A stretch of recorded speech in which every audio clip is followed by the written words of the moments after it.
আসসালামু আলাইকুম viewers, welcome to the Anna blogs. আজকে আম্মু রান্না করছে হচ্ছে চিকেন কষা।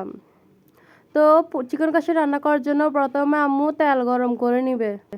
যতক্ষণে তেল গরম হচ্ছে ততক্ষণে আম্মু একটা মশলার মিক্স তৈরি করে নিবে। তো আম্মু একটি বাটিতে প্রথমে বেশ পরিমাণ পেঁয়াজ বাটা নিয়ে নিল, 1 টেবিল চামচ আদা বাটা, তারপর দিয়ে দিবে হচ্ছে 3 টেবিল চামচ মতো ধনে, জিরে, তেজপাতা, লবঙ্গ, এলাচ একসঙ্গে বেটে রাখা মশলা। আম্মু যে কোনো মাংস রান্না করার আগে এই মশলাটা রেডি করে রাখে। একটা ছেঁড়া কাঁচামরিচও দিয়ে দিবে।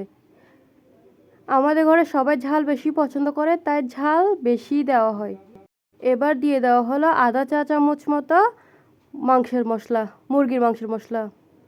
তারপর দিয়ে দেব হচ্ছে বেশ কিছু পরিমাণ মরিচ বাটা। এটার পরিমাণ বলে দিচ্ছি না, কারণ এটা হচ্ছে নিজের চোখের আন্দাজে দিতে হবে, মানে যে যেরকম ঝাল খায়। আপনারা চাইলে মশলাগুলো মেখে নিতে পারেন ভালো করে অল্প করে পানি দিয়ে, কিন্তু আম্মু মশলাগুলো মাখতেছে না। তারপর তেল গরম হয়ে গেলে মশলাগুলো সেখানে ছেড়ে দিবে। আম্মু শুধুমাত্র সুবিধার্থে এরকম মশলাগুলো ভালো করে একটি বাটিতে রেখে দিয়েছে, যাতে কোনো মশলা দেওয়ার সময় যাতে কোনো মশলা বেশি কষে না যায় বা কোনো মশলা একদম কাঁচা থেকে না যায়। তাই মশলাগুলো দেওয়ার পর ভালো করে নেড়ে চেড়ে নিব, যাতে মশলাগুলো গরম তেলের সাথে ভালো করে মিশে যায়।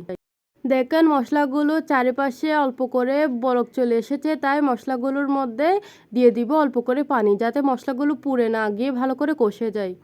আম্মু প্রথমে নারকেল বাটা দিতে ভুলে গিয়েছিল, তাই নারকেল বাটা দিয়ে দিল। নারকেল বাটা দিয়ে একটুখানি নেড়ে চেড়ে আরও কিছু পরিমাণ পানি দিয়ে ভালো করে ঢাকনা দিয়ে রেখেছে, যাতে মশলাগুলো কষে যায়। এই তো মশলাগুলো দেখছেন কষে গেছে। মশলাগুলো কষে গেলে দিয়ে দিতে হবে চিকেনগুলো আগে থেকে মরিচ আর অল্প নুন হলুদ দিয়ে মেখে রাখা ছিল, যাতে নুনগুলো মাংসের গায়ের ভিতর ঢুকে যায় আর খাওয়ার সময় যাতে মাংসের ভিতর নুন কম না লাগে। আপনারাও এই টিপসটা ফলো করতে পারেন, এটা কিন্তু আমার আম্মুর টিপস। মাংস দেওয়ার পর মশলাগুলোর সাথে মাংসটা ভালো করে মিক্স করে নিব, যাতে হচ্ছে মশলাগুলো ভালো করে মাংসের ভিতরে ঢুকে যায়। তারপর কষতে দিব কিছুক্ষণ। এই তো কষা হয়ে গেলে তার উপর দিয়ে দিব হচ্ছে পোলাও পাতা। এই পোলাও পাতাটা শুধুমাত্র সুগন্ধির জন্য ব্যবহার করা হয়েছে, আপনারা যদি চান তাহলে দিবেন, না হলে দিবেন না। যেহেতু লবণ মাংস ম্যারিনেট করার সময় দিয়েছিল, তাই আম্মু আর দেয় নাই। আপনাদের যদি মাংস লবণ কম মনে হয় তাহলে আবার দিতে পারেন। আপনারা আপনাদের স্বাদ অনুযায়ী লবণ দিয়ে নেবেন। এই তো রেডি হয়ে গেল মাংস। আল্লাহ হাফেজ।